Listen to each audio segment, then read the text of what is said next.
topic I'm going to be covering today is, or this morning, is hot. I think everybody's talking about it. Everybody claims to be doing it. Everybody claims to know how to do it. And everybody's saying, you know, we're doing it. And I'm not talking about teenage sex, guys. I'm talking about AI. That's what we're talking about right now. And I think if any of you pick up any newspapers, the press every day, there's a buzz right now. AI is mentioned every day and all the time. And it's AI, it's machine learning, it's robots. I mean, you can't be, I mean, if you'd be, I don't know what planet you'd be on if you're not seeing it every day. And there's such a buzz that I don't know if some of you even heard about 2 weeks ago, Sophia, the first robot that got granted full citizenship in Saudi Arabia. And that's a whole other debate why a robot gets more rights than women usually get in Saudi Arabia. But nonetheless, we're starting to see, robots going on. AI really taking on a frontier, front of the line discussion. What's interesting to me more than anything is seeing how AI started to become really a C-level discussion. I really saw a shift. I work a lot with companies that go to the World Economic Forum annual meeting, Davos, and I saw a shift about 2-3 years ago where really AI became a top-level discussion, and you would hear CEOs going, AI is going to transform my business. It is my future.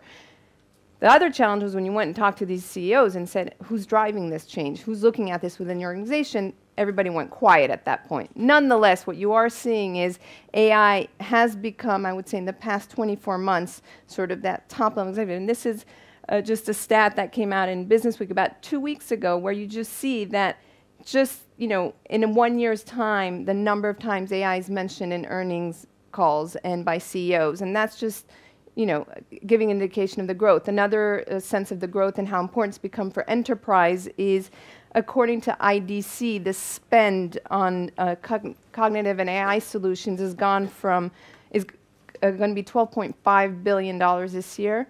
That's 60% more than it was last year, and they're expecting it to reach $46 billion by 2020. So it's definitely an area where we're seeing a huge amount of spend.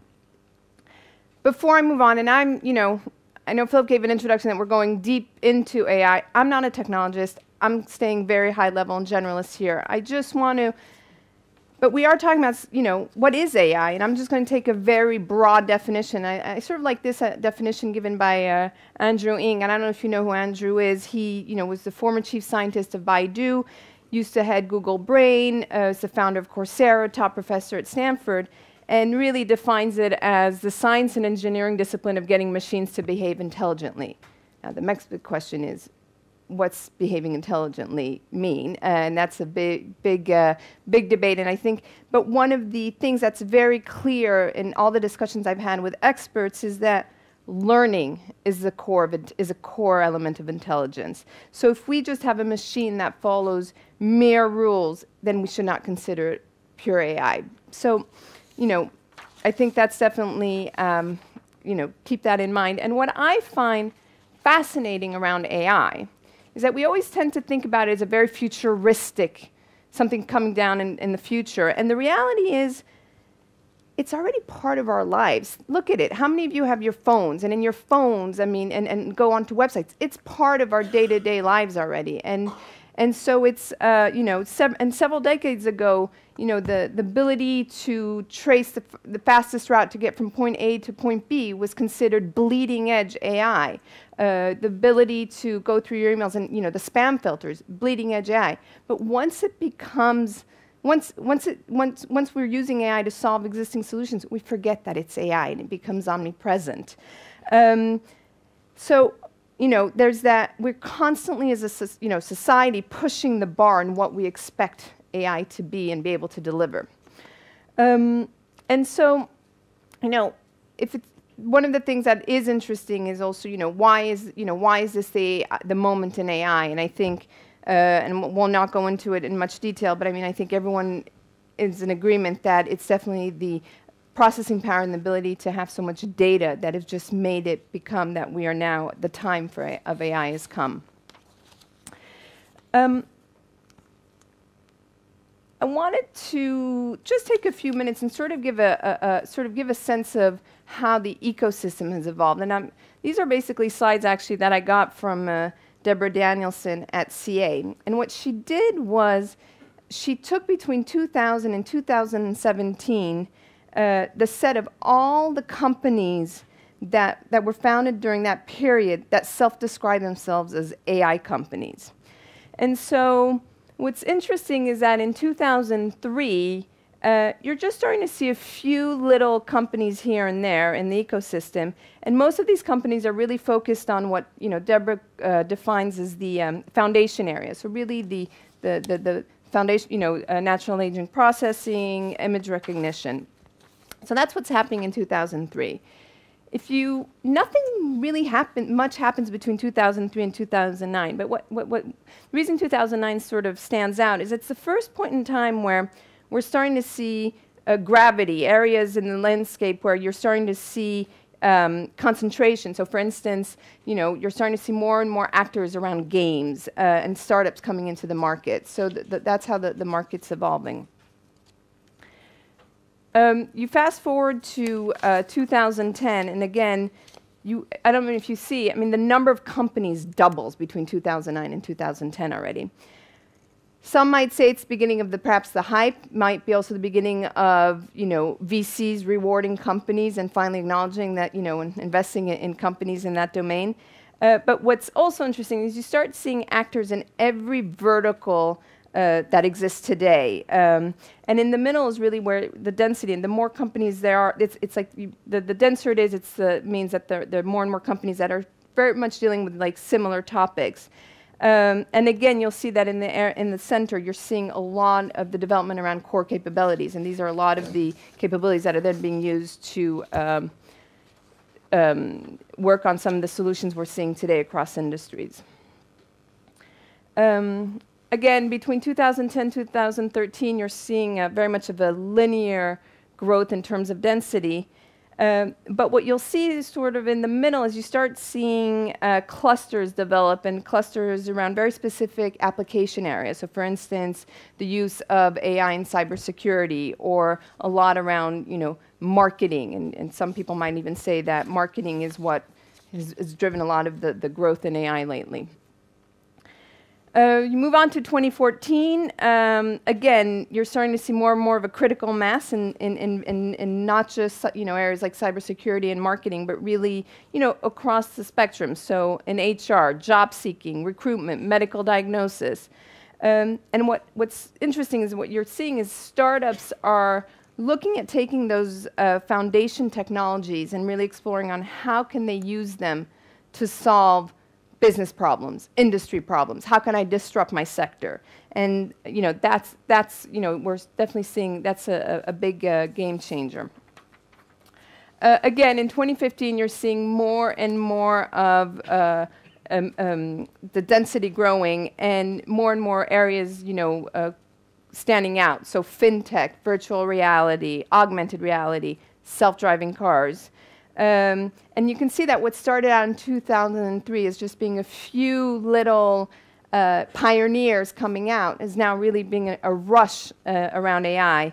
And just to give you a sense, 2015 is the year, for instance, that Google open source TensorFlow. So we're definitely seeing things evolving. 2016, I think everybody could say it was the year of the bots. Bots everywhere, bots, and so you can definitely see the ecosystem growing. And finally, when you get to, now, these are the 3,000 companies that, they're all here that we were talking about. And so there's definitely been, if you think back at that first slide where you just had one or two players, seeing in that startup world, look at where we are today. There's definitely growth right now in AI in the sector. One of the things that struck me, I was just in Silicon Valley about 2 weeks ago, is hearing a lot of people wondering, is this hype, are we at an inflection point? I'm not here to answer one way or the other. There's definitely, though, a lot going on in the domain. I definitely feel that there might be, some of the big experts say, is there a big misunderstanding where people think that we're pushing general AI, and I do tend to think that we're going to continue seeing a lot going on in narrow AI and solving very specific specific domains.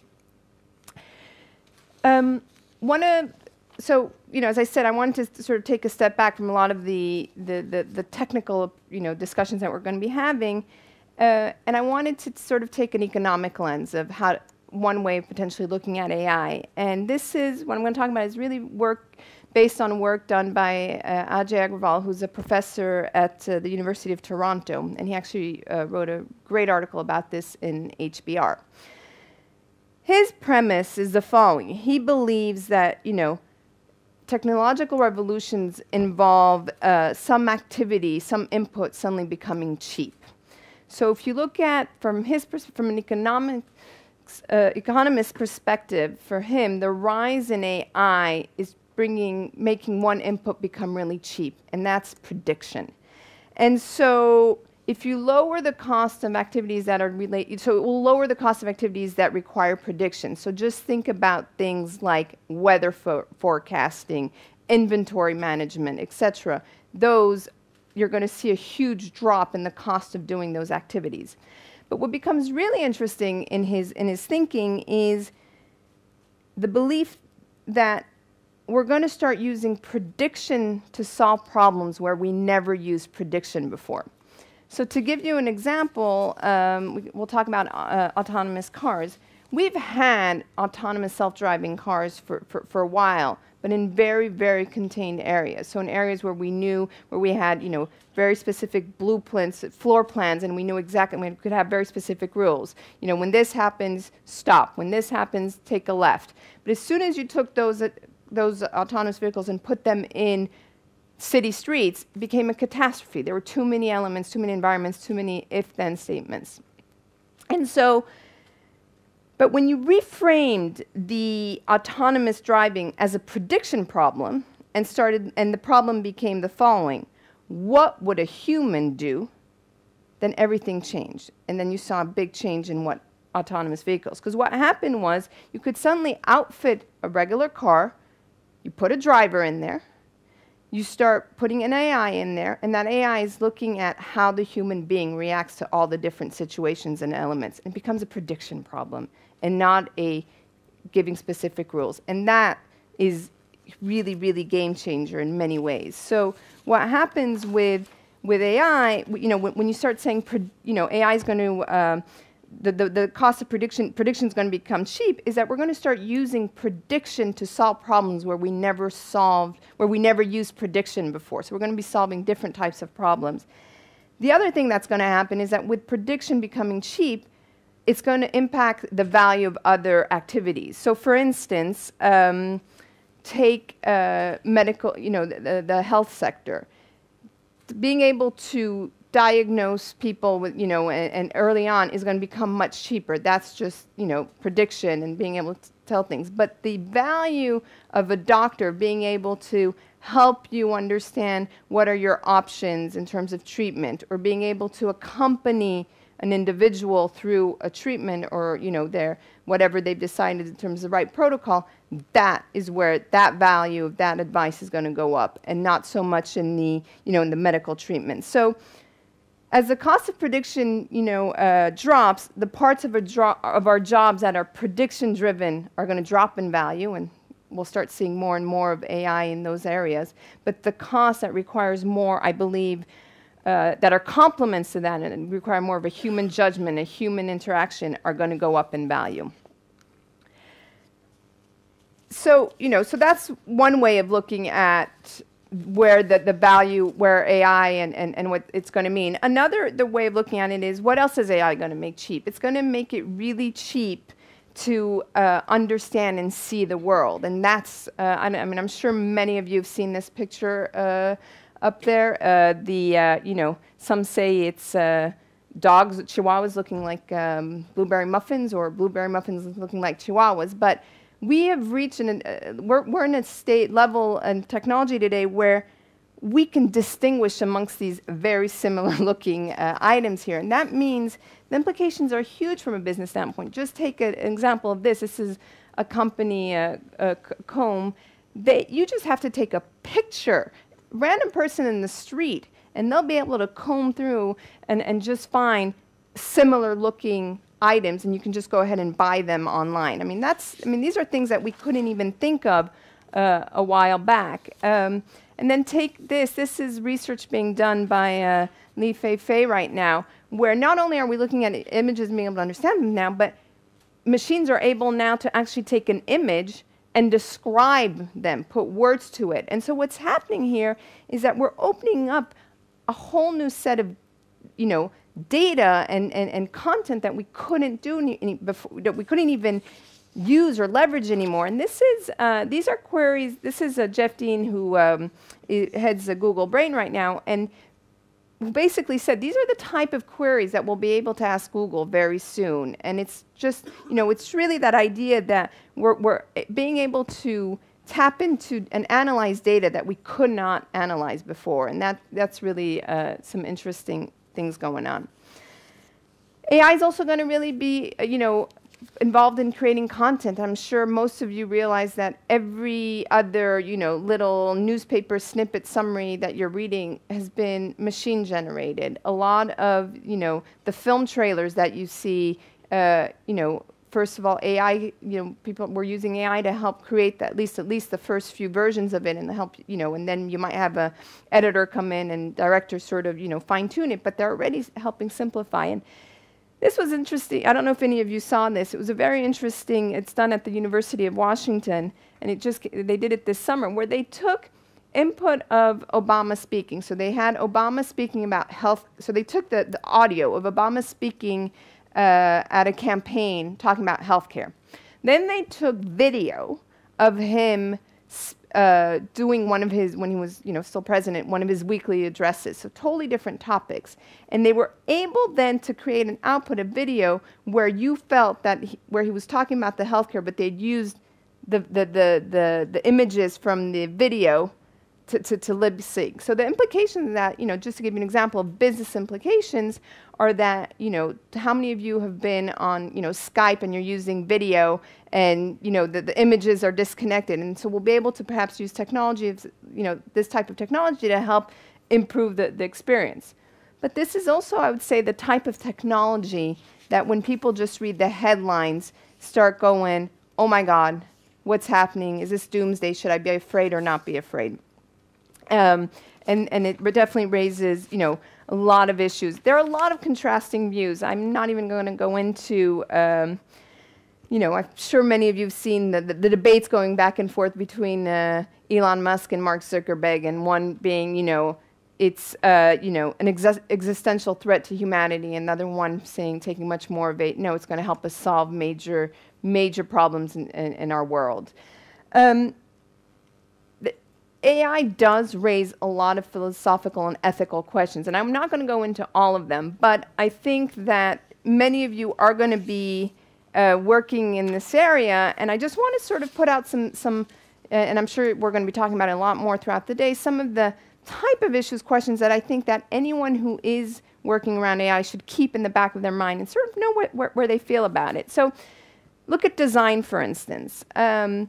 Who should decide when you're designing AI what the moral ethical values should be? Is it, and what it should follow? Is it the values of the engineer, the programmer? Is it the values of the organization? How do you decide? Take autonomous cars. How do you decide, it's great, we talk about them being, being able to, fewer accidents, etc., but there's still going to be accidents. And who decides what the value of a human being is? Are we going to choose cars based on, this company, autonomous car company, believes that it's more important to save my life as a passenger, or that they value somebody else? How do they value the other people's lives that we might have to kill, if there's an accident? Because they're going to be gives and, pluses or minuses. Where should these discussions, be held, and who should be driving them? There's a lot of debate right now that coders should be going through a lot more ethical training just to be able to really know what they're doing. There's a lot of power in what they're doing. When you look at the learning and training, all these systems need to be taught. And they're being taught using past data. And we're humans. And we are not, we're full of our own biases. And we're full of past history that's not always wonderful. So, Are we going to be inculcating, past prejudices into the future systems we're building? What type of, things can we do in order to reduce the risks in the future? What type of tests can we be putting into all the systems we built to always make sure that, that we're limiting the risk? And I think one great example everybody has seen is Microsoft and their bot and Tay, and how quickly it can go out of control. So just thinking about the things we need to be putting in. Transparency is a big question. How does the black box work? How did it come out to, spinning out that recommendation? And so that's something, there are a lot of firms, and I mean, big companies, and I think Accenture is a big sponsor here today, really pushing how do we have transparent AI, and how can we sort of start looking at better understanding how the black box works. Is, for instance, through AI, if you can do dynamic pricing, which in many ways can be rephrased as, custom pricing based on an individual person, is that transparent or not? What, should people better be able to understand what's going on? Then, the legal questions are, huge. Machine, develops music. Who owns the IP? Who, and then before we even go into that, in case of an accident, who's responsible? The developer, the company? I mean, these are huge, huge questions. And finally, I would say, things to think about around policy is AI is the fundamental aspect of AI is data.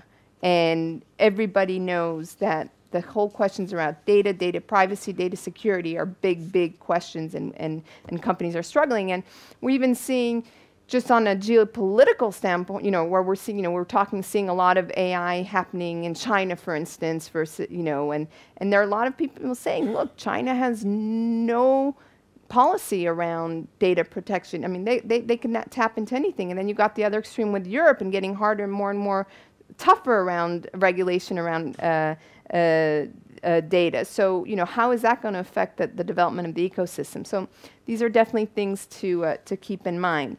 But I think one of the much bigger questions that comes up a lot around AI is also, how's it going to impact jobs? And if you're developing AI solutions, are you going to create jobs? Are you going to destroy jobs? It's a debate that came out a lot when we went and shifted in the banking sector to ATM machines. I don't know, you used to have tellers. People in the bank, you'd go to the corner and they would manage the banking. And there was a huge, when ATMs came in, there was a huge discussion about we're going to lose so many jobs in the financial services sector and banking. Well, the reality is, we can see now looking back, we've created more jobs in that sector. What happened was it brought down the cost of running and putting together a bank branch, and there are more branches today at every street corner, at least if you're in the US, than ever before. So, there's always that debate of will it create or destroy jobs. You have it as well, Amazon claims that, since they added robots into their warehouses, it's actually, I think they added 45,000 robots. They've actually created 200,000 new jobs because it changes the business processes within the organization. It changes how efficient they can be and how productive they can be. But I think what's really interesting with AI, and as we're shifting, things are evolving, is that it's going to bring new ways of working, and humans and machines are going to have to start working differently. And it's very hard for us to project the type of new jobs. But people always say, if you look at every other past industrial revolution, we have jobs were created that we never even thought would ever be able to exist.